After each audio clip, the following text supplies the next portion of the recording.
বাংলাদেশে ৯২ জন মতো মুসলমান।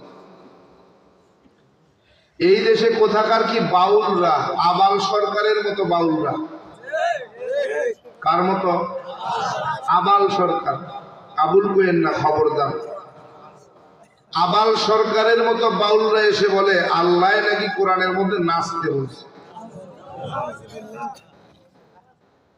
আবার এই বাউলদের পক্ষ নিয়ে আরেক দল নামধারী লিবাসে সিরাতে সুরতে মুনাফিক মার্কা মুসলমান তাকে সারাবার জন্য আন্দোলনও করতেছে। আচ্ছা বলেন, যে ব্যক্তি আল্লাহ তাআলাকে নিয়ে কটূক্তি করে সে কি মুসলমান থাকে না কাফের হয়? কাফেরকে সারাবার জন্য যারা আন্দোলন করে তারা চিন্তা করছেন। অথচ এই সোনার বাংলাদেশে নাকি ৯২ জন মতো মুসলমান। আফসোস। ইসলাম গ্রহণের সময় বাবা বলছিল, বাবা কি দেখে তুমি ইসলাম গ্রহণ করতেছো? বলে রসুলের আদর্শ। বলে কোথায় পাইছো? বলে কিতাবে। বলে বইয়ের ভিতর? হ্যাঁ। বলে বইয়ের ভিতরে রসুলের আদর্শ বইয়ের ভিতরেই রাখো, ওটাকে বাইরে এনো না। কারণ এ সময়ের মুসলমান সেই বইয়ের রসুলের আদর্শ লালন করে না। কসম, যখন ইসলামের বিরুদ্ধে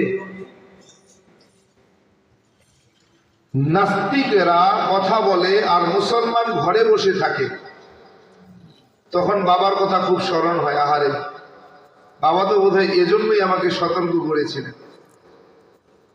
বাবার মুখের উপরে বলে আসছিলাম, বাবা আপনি যেই রসুলের আদর্শ বইয়ের মধ্যে রাখতে বলছেন, আমি সেই বইয়ের রসুলের আদর্শ বাস্তবায়ন করার জন্য ইসলাম গ্রহণ করতে চাই।